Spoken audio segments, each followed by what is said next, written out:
Welcome back to our plenary session. Moving right along, in this session, we are going to dive into the collaboration for monitoring and improvement of air quality as our topic.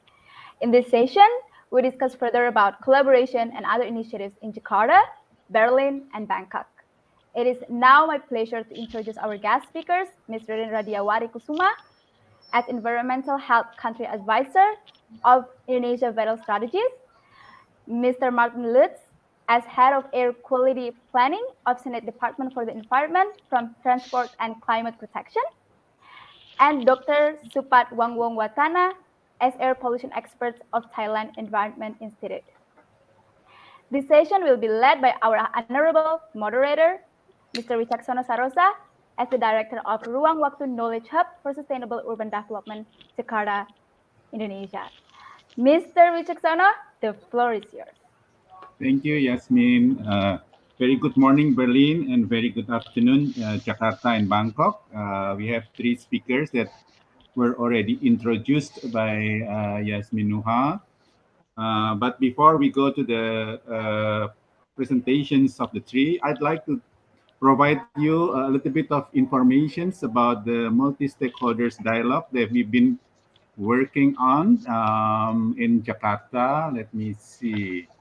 I hope I can share with you.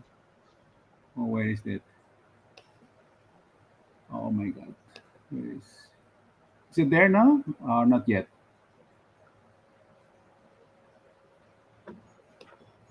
Oh, okay, now it's okay.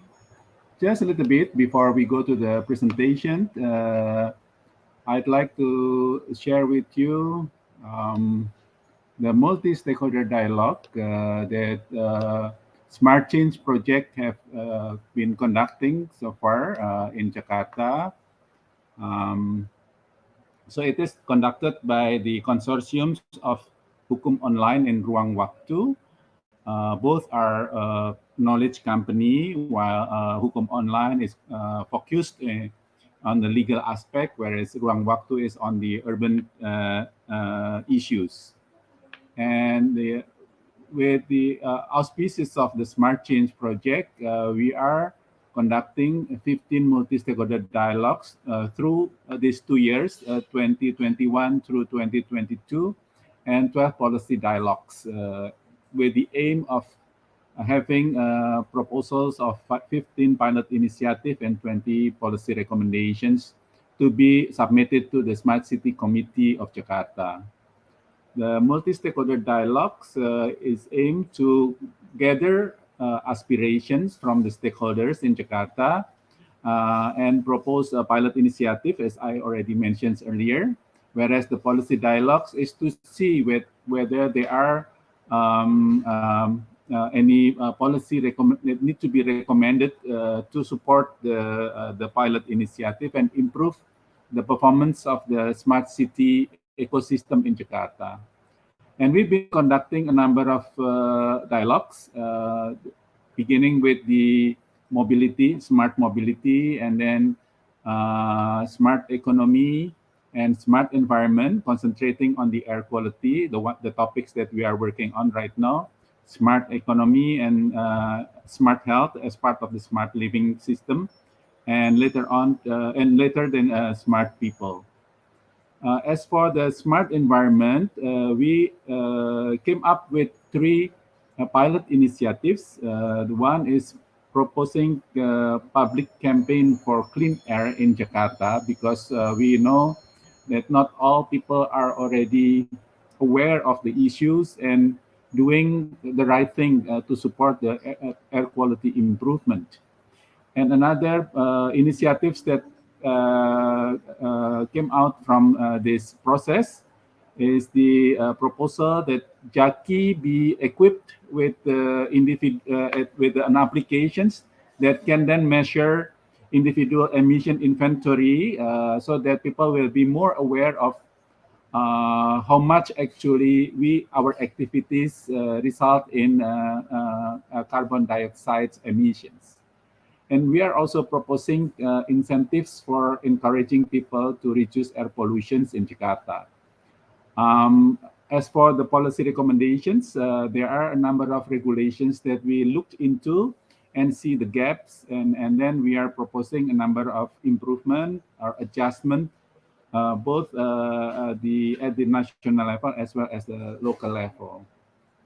And as many of us aware of, recently there was a court challenge by the citizens of Jakarta because of the pollutions in the quality of the city.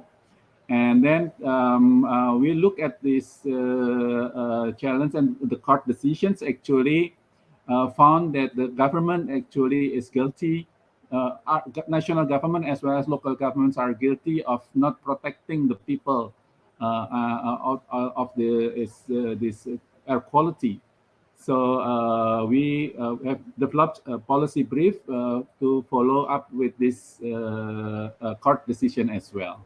Excuse So, me, may I yeah. interrupt in a bit? Mr. Wicaksono, your presentation is not in a full view. Oh, it's not Yeah, it's not showing. it's showing, but I Oh, think okay. it has to be in a presentation. Yeah. Okay. Okay. It's done now. Okay. Now I think it's Thank you.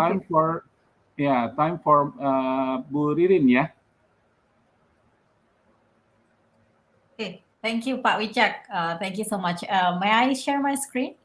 Oh, okay. I need to stop sharing. Yeah. Okay.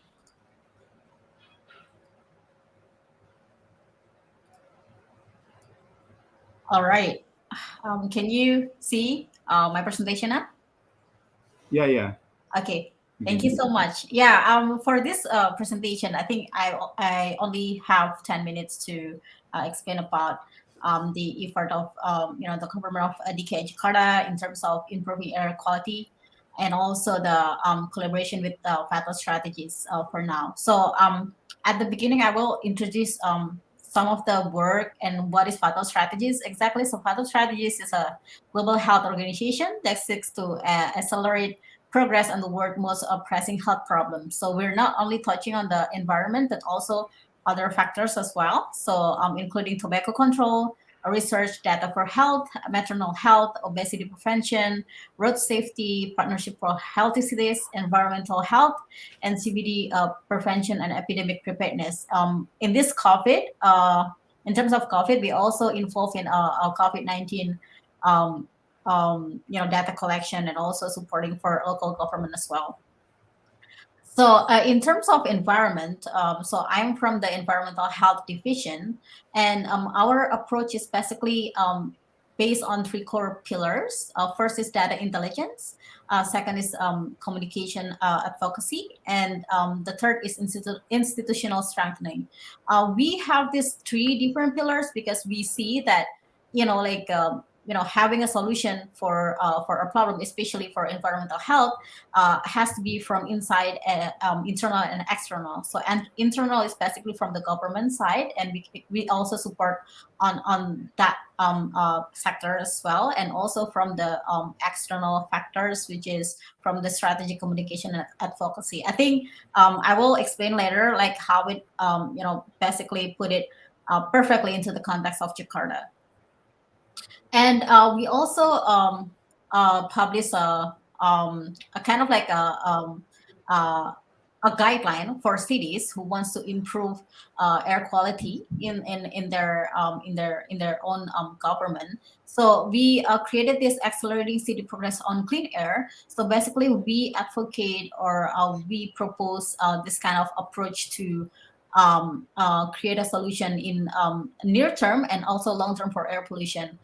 First is to monitor the ambient air quality, and also investigating what is the exact source of emission from the air pollution in the city, and creating data availability and accessibility, and using the data to create evidence-based policy within the city, and also organizing for action. So organizing for action is not only from external, but also from internal. The government itself also can organize an action to really, find a solution for air pollution in their area.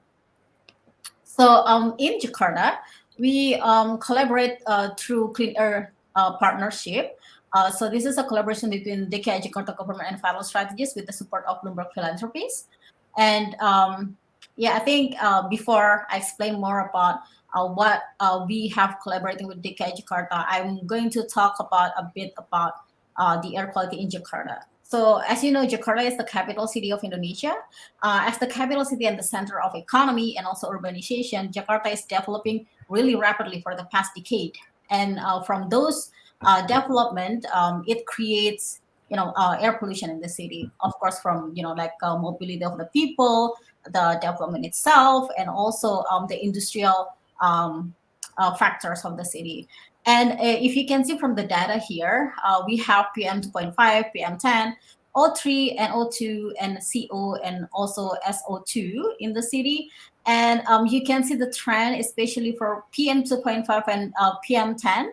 And also the O3 is, it has an increasing trend over the past decade. So several of this data comes from the monitoring station installed by DLH, the Environmental Agency of DKI Jakarta, and also the US Embassy. So DKI Jakarta has 5 different monitoring stations installed in the city that measure PM 2.5, PM 10, O3, SO2, CO, and O2. And also like meteorological data, humidity, and etc.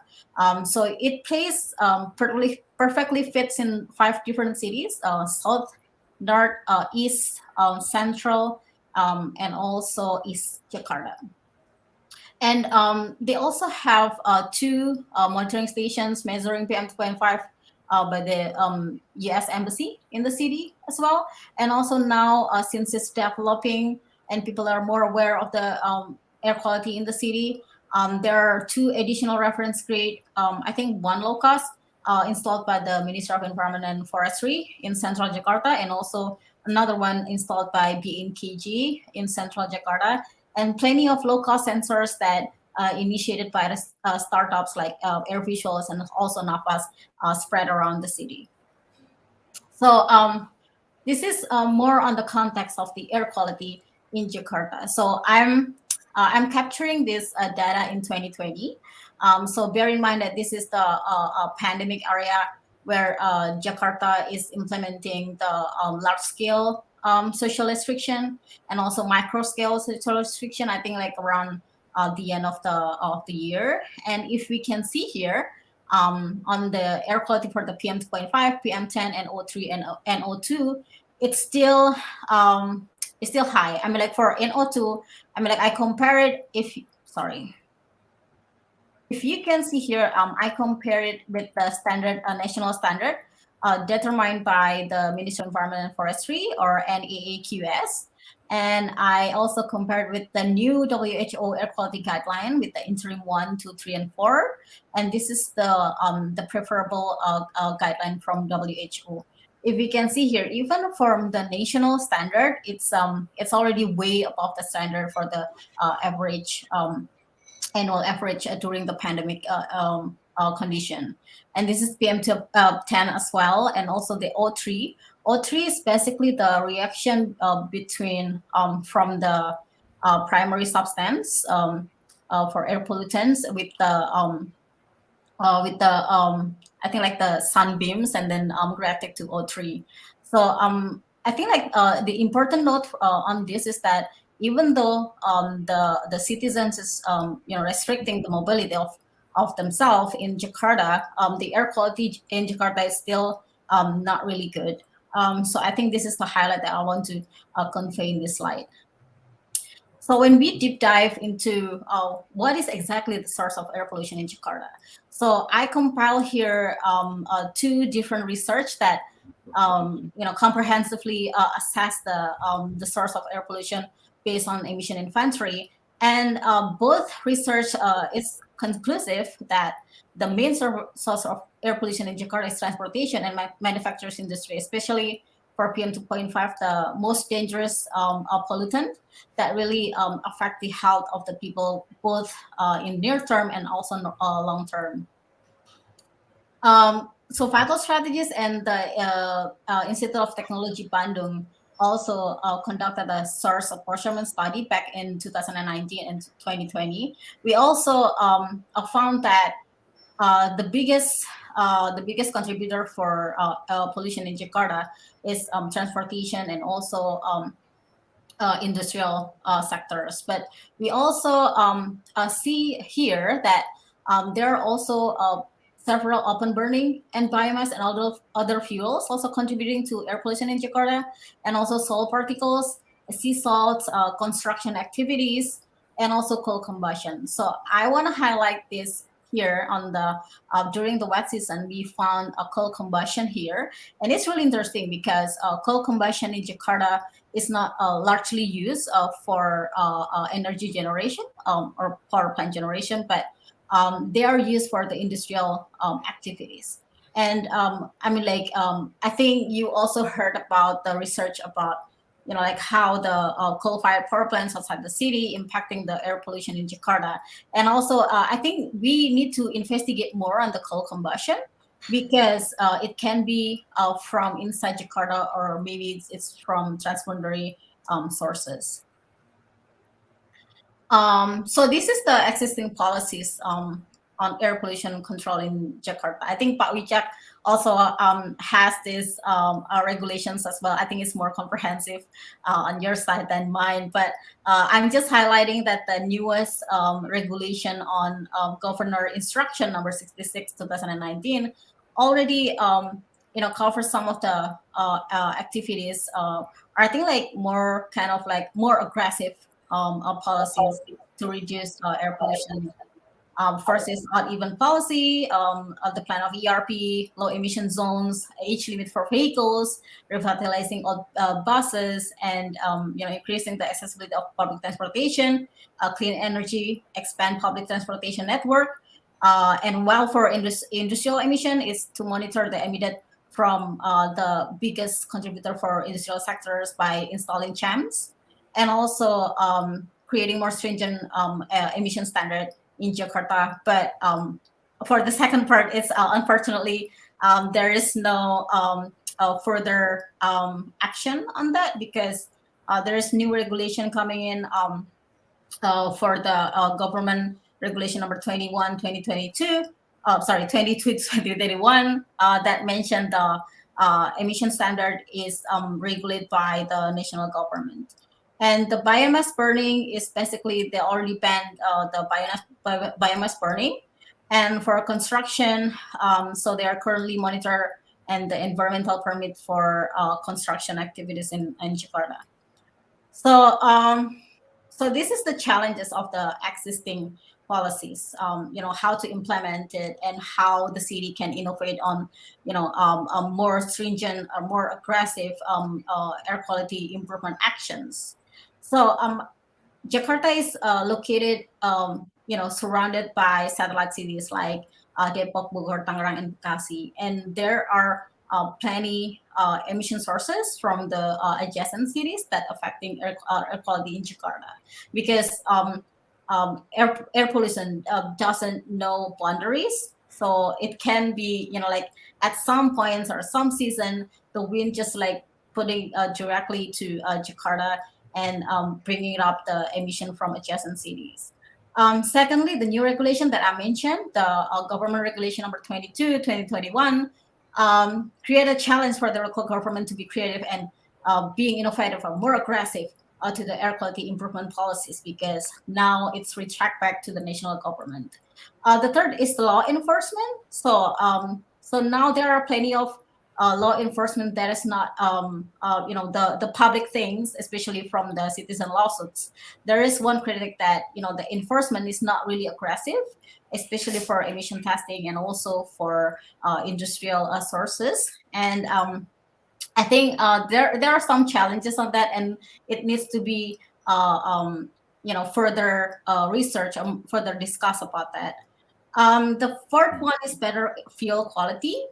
So for fuel quality, unfortunately, Jakarta doesn't have that much power because it's regulated by the national government.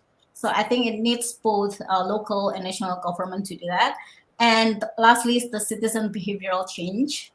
that it's also challenging because it needs a more aggressive campaign and like participation from the public as well.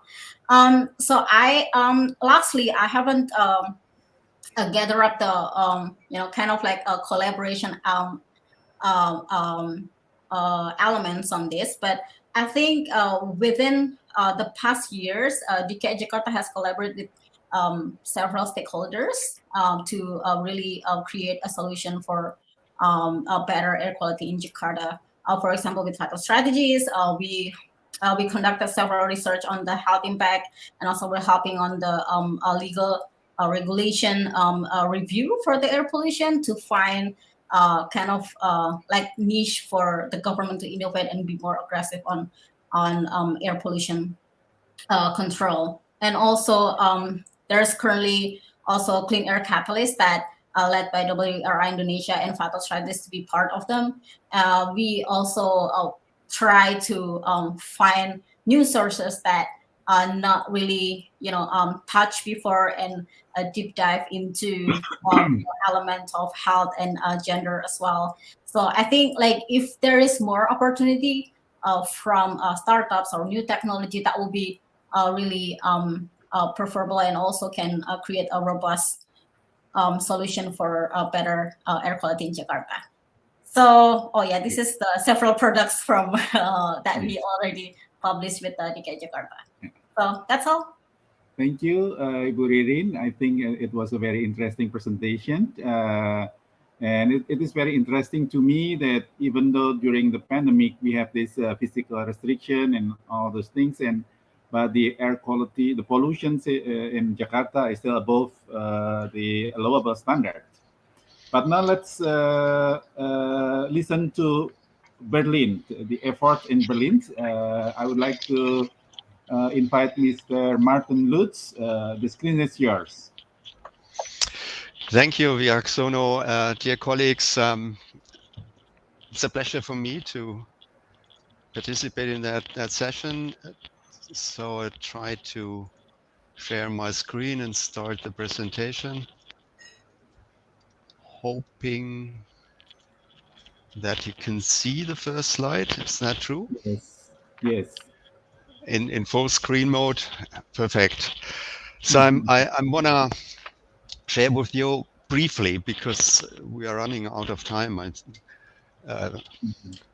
I see our efforts to clean up the air in Berlin, and given the complexity of the issue, I would like to focus on transport-related measures, and starting similar as Ririn did with by comparing WHO guidelines, which were recently updated, as you might know, with the air quality standards we have here, not really in Germany only, but in the European Union, which is the sort of framework in which we work.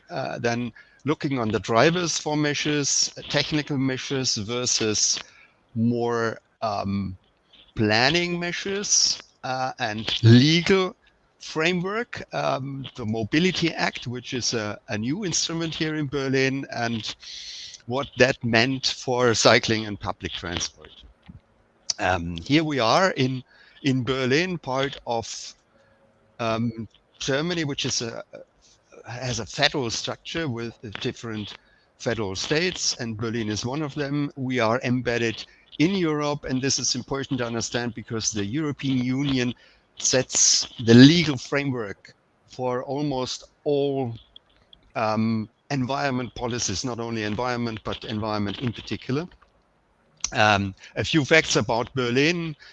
I want to go into details, but what is interesting is that we have a lot of diesel cars here, and the car density is relatively low in comparison to the rest of Germany or even the rest of Europe, that we only have 340 passenger cars per 1,000 people living here in the city, which is a number similar to what was happening here 30, 40 years ago when we were still West Berlin and divided into East and West.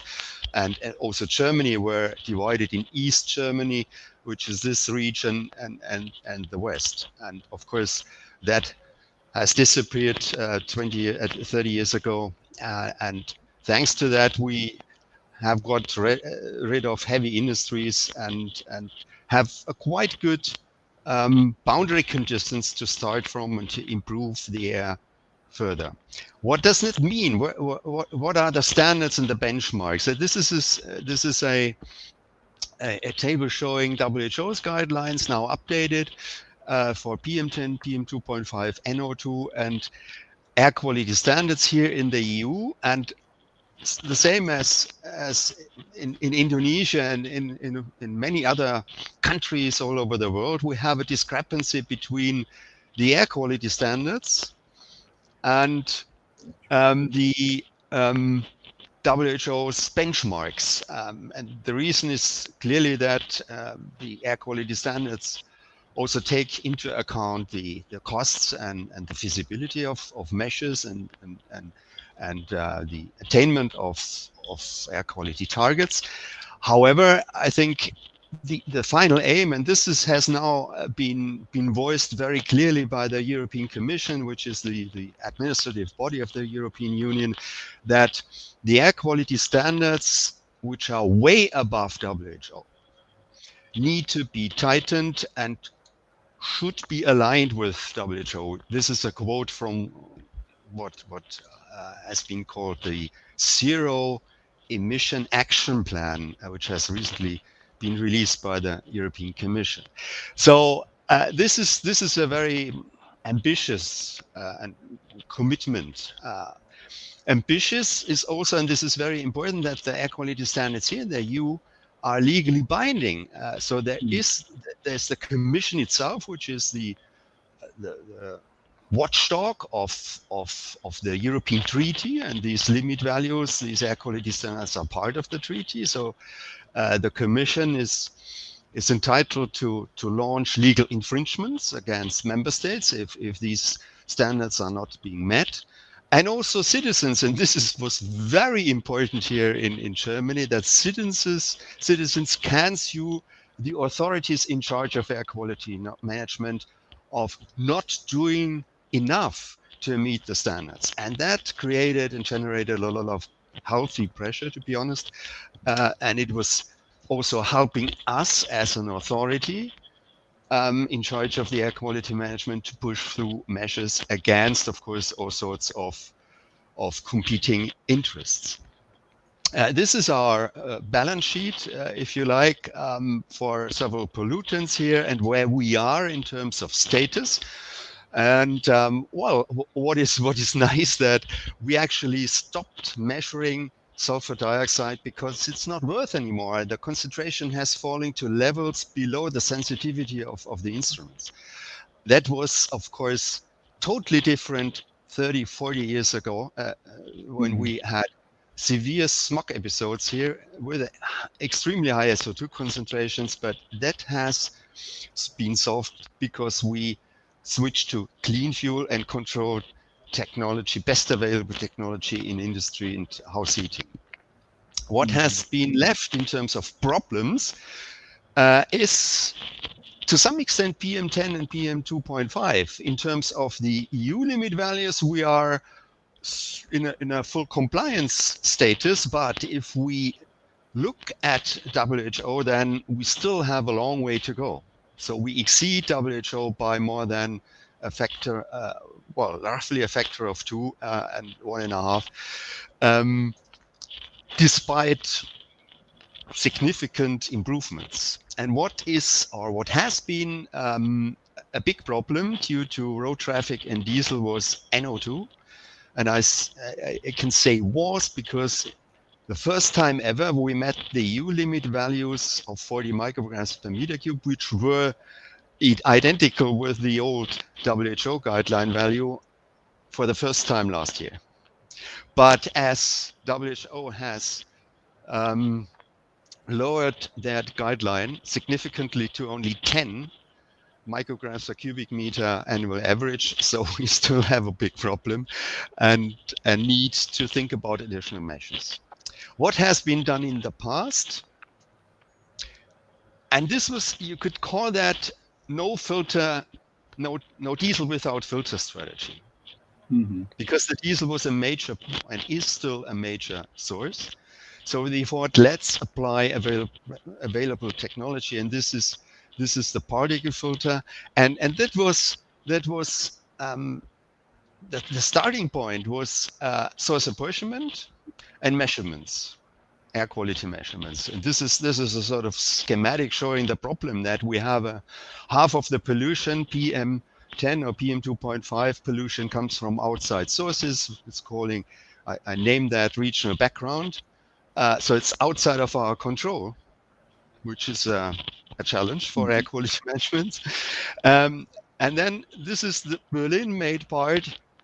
This was 15 years ago, and at that time we still had a lot of black stuff in the air, which was diesel soot, and this was the reason to think about measures focusing on controlling diesel exhaust particles, not least because they generate a lot of harmful effects on human health. But it's also a climate driver because these particles are black and they absorb the sun radiation.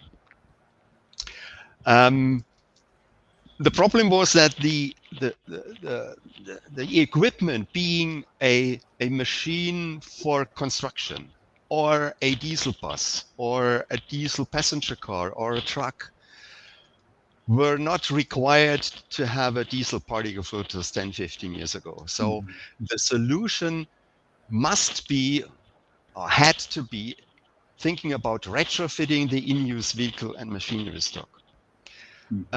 These were model calculations, so that's a sort of big data exercise that we simulated here, PM10 in 2002 in all street canyons of the road network in Berlin, including modeling the boundary conditions around the city, even stretching upon half of Europe.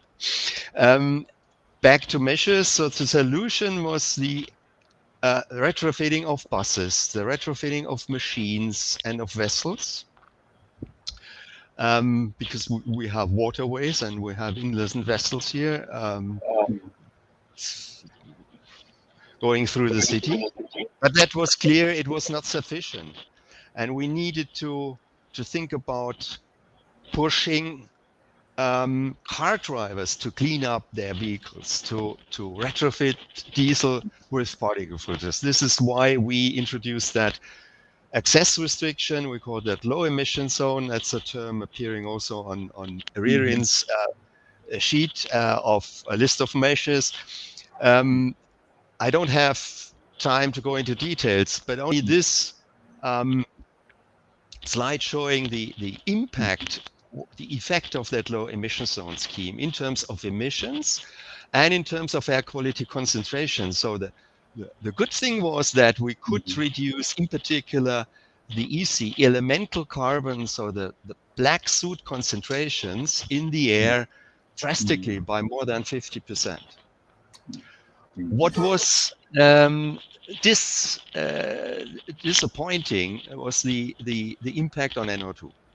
And the reason was Dieselgate and the fact that even new diesel emitted as much NOx as older generations of diesels did. And this was a big problem, which led eventually to this cascade of measures in the city. Citywide measures like extending the parking management, retrofitting buses, not only with particle traps, but also with what is called selective catalytic reduction, filters or catalysts to control emissions, NOx emissions of buses, of municipal vehicles, and also launch huge investments in public transport and cycling. Then measures along heavily trafficked routes, speed limits turned out to be something beneficial also for the air quality, of course, for road safety and for traffic noise. Mr. Lutz, we can discuss the details later in the later session, because we will have to another presentation from Bangkok. Give me 2 minutes, if that's okay. Please, yes. Yeah, and yes, diesel yes, bans please. in single roads. which help to reduce emissions and the pollution in particular roads. This is a slide showing the retrofit of buses and criteria for the public bus services, and this includes then a path into the electrification, the roadmap into electrification towards 2030, where we want to have 100% electric buses in Berlin. 1 minute on the new Mobility Act, which is really an asset for us here to move forwards towards a mobility change, paradigm change, because it sets out criteria for cycling, for pedestrians, for commercial traffic, and it's earmarking money and allocates the budgets in order to bring forward a lot of investments into cycling infrastructure, as an example.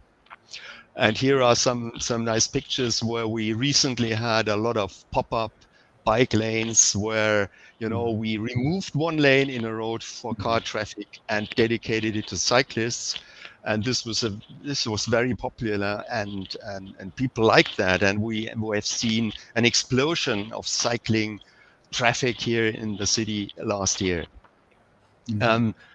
Here is a slide. You can, I think the slides will be provided after the session anyway, on public transport, on our investments into public transport, which are significant. Up to almost 30 billion euros will be required and hopefully be allocated to increase the capacities in the public transport network. And this is the conclusion slide. So what is really important is the legal pressure. So you need to have this framework of air quality standards which are legally binding. This was extremely helpful. Then we had that Mobility Act, which was an undertaking pushed by the civil society in a way.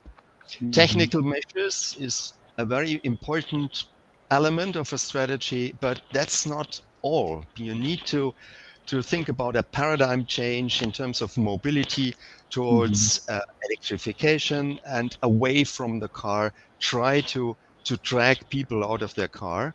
And what we will do in the future, we will develop an air quality strategy. Self-commitments to achieve WHO, hopefully roughly by 2030, which is something also appearing in there's this global C40 network of city which has set up a declaration which we signed, which exactly commits ourselves to meeting WHO in 10, well, maybe 15 years. Thank you very much. Thank you, Mr. Lutz. Very interesting. Somehow I didn't see the later slides. I don't know why, but I've seen the slides before. So it is interesting for me actually that the role of regional governments, the EU can set a higher standard and follow up with the local actions, Mobility Act, and all those things. I would like to give the screen now to Dr. Wangwongwatana from Bangkok. Please, the screen is yours. Thank you very much, Mr. Sarosa. And good morning and good afternoon to everyone, wherever you are. Thank you very much. First of all, I would like to thank the organizer for inviting me to participate, attend, and speak in this conference, which I think it is a kind of measures for sustainability for the future. Today, let me share my screen.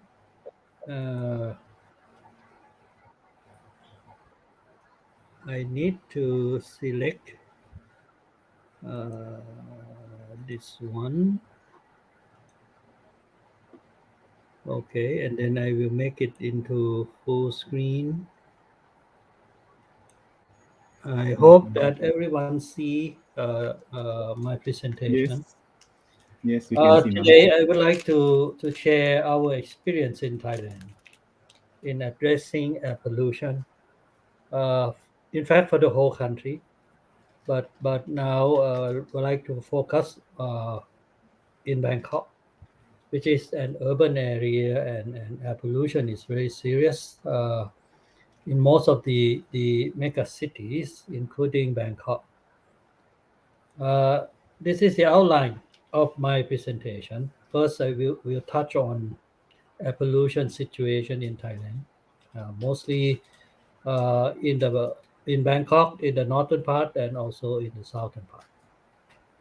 The mechanism and sources of air pollution, the contributions from source, what are the major source, uh, and then response from the Thai government to address the air pollution problem. And I like also to show the process in developing the Clean Air Action Plan in Thailand, which is actually a long process from the top to the implementation. And the Clean Air Action Plan or Clean Air Action in Thailand itself. At the end, I will also show the evaluation of success after the implementation of the Clean Air Action Plan for almost 2 years now, and what happened to the air quality, in particular in Bangkok. First, this is a slide showing the trends of air pollutant in Bangkok, for criteria pollutant, and you see CO, carbon monoxide, total suspended particulate matter, and PM10 have a declining trend during the past 25 years. And this is because of the efforts of many governments, Thai government in the past, in implementing measures to reduce emission from sources. You will see also on the right-hand corner at the bottom that the level of PM 2.5, the annual average.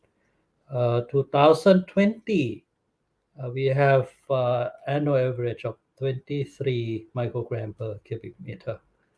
And that actually below the annual average standard of Thailand, set at 25 microgram, although it's still higher than the WHO air quality guideline. But you will also see the declining trends of PM 2.5 in Bangkok as well. And this is the first year, last year, that we are able to achieve the air quality standard of PM 2.5. And this is also contributed by the COVID-19 situation, because many times in 2020, Bangkok has been locked down and less traffic, less activity on the road, and that has resulted in the lower emission of PM 2.5 from the transport sector, which actually is the major source of PM 2.5 in Bangkok. And when we look at other NOx, nitrogen oxide, also you see declining trends, and sulfur dioxide as well has gone down pretty fast. And this is because of the improvement of the fuel quality, sulfur being removed from both gasoline and diesel.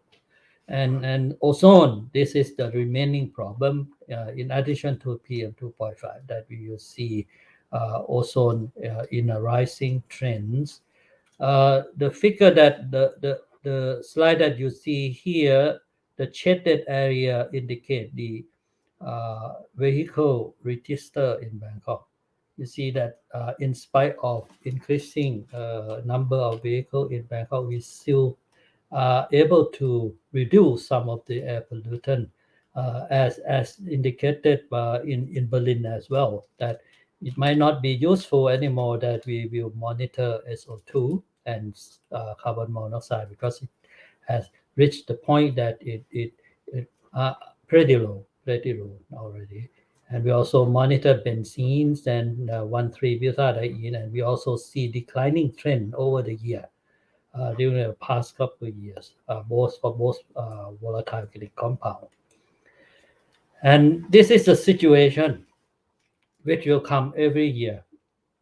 In early of every year from February or from January to March, PM 2.5 problem will start first in Bangkok. You see the southern part is still clear, very low PM 2.5 concentration, and the northern part as well, not so bad. But when we move into the year, the problem will start moving to the north. Bangkok will be better after March, and PM 2.5 will then move to the north, and after May, the northern part will become better, and this is a kind of seasonal problem, and move to the south. And the southern part actually, it's actually a transboundary pollution from country in the southern ASEAN, lower than Thailand. And in Bangkok, in February 2020, you see a lot of orange color, which means the level of PM 2.5 exceed 24-hour average standard. And some of the locations southwest of Bangkok has actually reached the lead level, which is more than 90 microgram per cubic meter. And what happened to the air quality in Bangkok? This actually the picture that I took on the tollway going into Bangkok, and the background is actually the Don Mueang Airport. During the early morning, you see the fumigation of plume from a source on the ground. That pollution from the source cannot go up beyond this layer, and this is actually the inversion layer, which put a cap, a virtual cap. I would say a virtual cap that you cannot see by your bare eye, but it's actually limit the dispersion in the vertical direction of the plumes into the upper air, and then start to fumigate down to the floor. And you will see this much clearer from the bird's eye view. This is actually the picture taken when I was on the plane from the north and landing at the Don Mueang Airport. You see the air over Bangkok is divided into two parts. The upper part is quite clear, and the bottom part is very hazy. And this is the point where pollution from the ground cannot go up through this cap. It is a virtual cap that we cannot see, and when we get down to the ground, the high level of PM 2.5 will occur. And this actually show the measurement of the level of PM 2.5 and the mixing height. The mixing height is actually the height from the ground to the virtual cap here. That the blue bar show that whenever this mixing height is low, PM 2.5 will go up. And this is actually caused by the meteorological condition which we are not able to control. So what we have to do is to control the source. That's the only way that we have to do it. And in order to do that, we have to know what source contribute to PM 2.5 in Bangkok. And this from the source apportionment measurement that we took is the composition of the PM 2.5 to identify the PM 2.5 and a source of PM 2.5 in Bangkok. And we found that 34% of PM 2.5 come from diesel emission. And I think this is quite similar to other major city as well, in Europe as well. And 28% coming from biomass burning.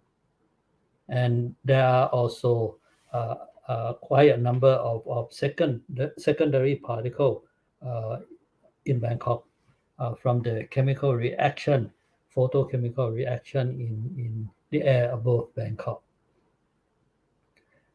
As mentioned, that after February, the problem will move from Bangkok to the north. The air in Bangkok will start to get better. The meteorological condition which limit the dispersion of air pollutant will move to the north. And together with the dry season there, a lot of burning of biomass, both in the forest and in the agriculture land, has caused the accumulation of PM2.5 in the northern part. And there are also contributions from our neighboring country to the northern part of Thailand as well. You will see that Bangkok in February, after February, the air will be much clearer blue, and problem moves to the north. Southern part is still okay. In the northern part, the PM2.5 concentration become more serious. It actually more serious than Bangkok, and that because of major source of biomass burning. And some of the day that it reached the level that will cause health effect. This is the major source of PM2.5 in the northern part of Thailand. Burning of solid waste, burning of agricultural residue, rice, real corn, forest fire, Dr. Supat, excuse me. Could you speak up a little bit so we can wrap up in 5 minutes? Yeah, I will do that. And you see the hotspot over the north part. The number of cumulative hotspots going up together with the peak of PM2.5 around the same time when we have high number. And this also show the level of PM2.5, which limited by the height of the mixing layer as well. It's very similar condition to the Bangkok. The action being taken to address PM2.5 start from the cabinet resolution declare PM2.5 as a national agenda. This start in February 2019. And then pollution control department, many stakeholders and other government department get together and formulate the plan. And the action plan then been approved by the cabinet on 1st of October 2019. And this actually the plan implemented from 2019 to 2024 to support the resolution of the cabinet. The strategy in the action plan divided into 3 major strategies. Is to increase the effectiveness of control measure on the area during the critical period. Secondly, a control and minimization of emission from source. And third, the improvement of air quality management efficiency, control efficiencies. And these are the detail of the strategy, which probably because of the limited time, I will not go into detail, but the action will become more and more serious when the PM2.5 level going up. The strategy 2 on source reduction, source emission reduction, action on transport, open burning, and the major one is the implementation of Euro 5 for the new vehicle in 2020, the implementation of the fuel quality with sulfur content less than 10 ppm, starting from January 1st, 2024. These are the major source for the transport sector. And for the open burning, to control burning of agricultural waste and abandon of 100% sugarcane agriculture area open burning in 2022. That means 2022 next year there won't be any sugarcane agricultural burning anymore. And the improvement of air quality management efficiency, you see one of the major as in Berlin, we are reviewing the PM 2.5 annual standard with the new updated WHO guideline. We probably will have to reconsider this again. The transboundary haze issues, increasing the number of air quality monitoring. In fact, in Bangkok, we have more than 70 monitoring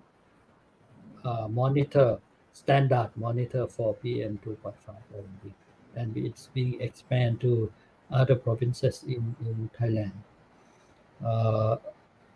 Last year, the government has an additional ad hoc plan in addition to the action plan, and these are the list of action taken last year, and this year again there will be additional ad hoc plan for the 2021. What happened to the air quality? PM 2.5 in Bangkok. You see this thick red line here. This is the 24-hour average PM 2.5 concentration in Bangkok from January to December. I have the data up to the end of September, and you see the level of PM 2.5 this year, 24-hour average, are pretty low. It's lower than the previous year. And you might say that this also resulted from the pandemic of the COVID-19, which reduced the activity in Bangkok, in particular the mobility activity in Bangkok. And the annual I think you need to wrap up. You need to wrap up a little bit, and yeah, we can. I think this is the last slide. Oh, okay, thank you. This is the last slide, and as mentioned earlier, we are able to achieve the annual average standard for PM 2.5 in Bangkok based on the Thai standard. Thank you for your attention. Thank you. Thank you very much. I'm sorry because of the time, and we still have sessions to discuss in more detail. I think your presentation is very interesting. There are a number of interesting issues that we can discuss in the later sessions. So now I return to Yasmin for the plenary. Thank you very much. Thank you, Mr. Wicaksono, for moderating our session today. Thank you to our honorable speakers as well. That was really, really insightful discussions. Participants, we will have our next panel discussion from Asia Berlin Summit in 15 minutes. So we will now have a quick break. We invite you to use the facilities of the Tables Lounge to discuss and networking with other participants or speakers. You may do so by joining the A table or use the speed networking function. I will wrap up this session. We will see you guys again after this on 2B and panel discussion. Thank you very much. Thank you. Thanks. See you later. See you later.